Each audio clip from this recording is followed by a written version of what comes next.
We can locate the sponge bar, also known as the needle retaining bar, at the end of the machine, and it can be found in this small slot here.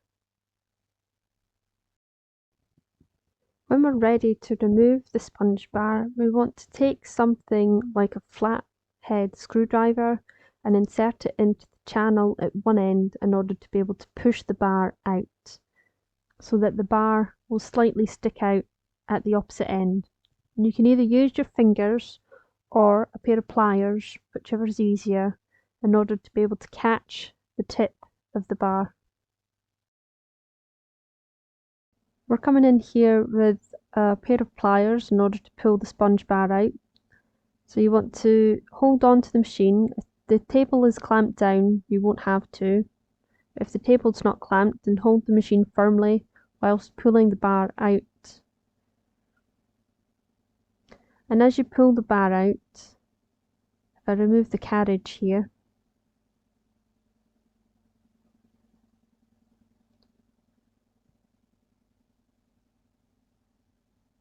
you can see the needles will lift as we pull the bar through the channel. So you can just follow it along here.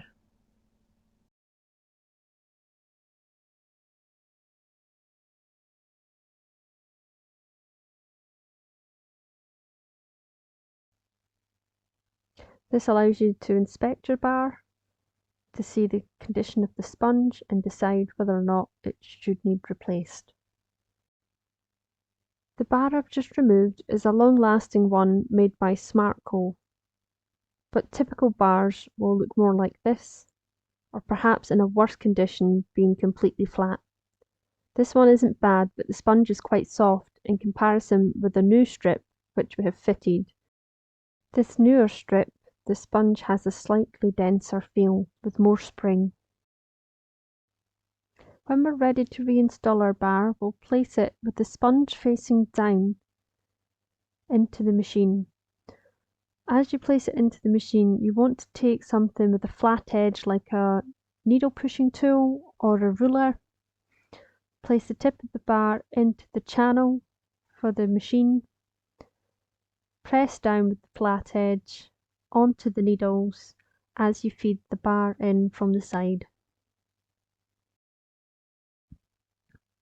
Once the bar has been pushed in over that portion of needles, you want to lift the tool and move it over and press down the next lot of needles and continue pushing the bar in along the bed, making sure the needles are pressed down.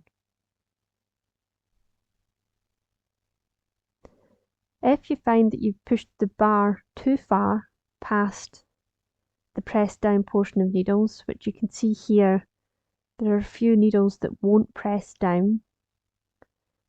That's just the tip of the bar that has managed to get underneath the needles. We want to pull the bar back slightly, enough until the needles will then press down, and continue with their flat edge, holding down the needles and pushing the bar through the machine. We have a slightly worn sponge strip installed into the machine for the purpose to see the needles here from the front, and when we press down onto these needles, there will be some downward movement which tells you that they're not sitting down flush against the metal plate on the main bed.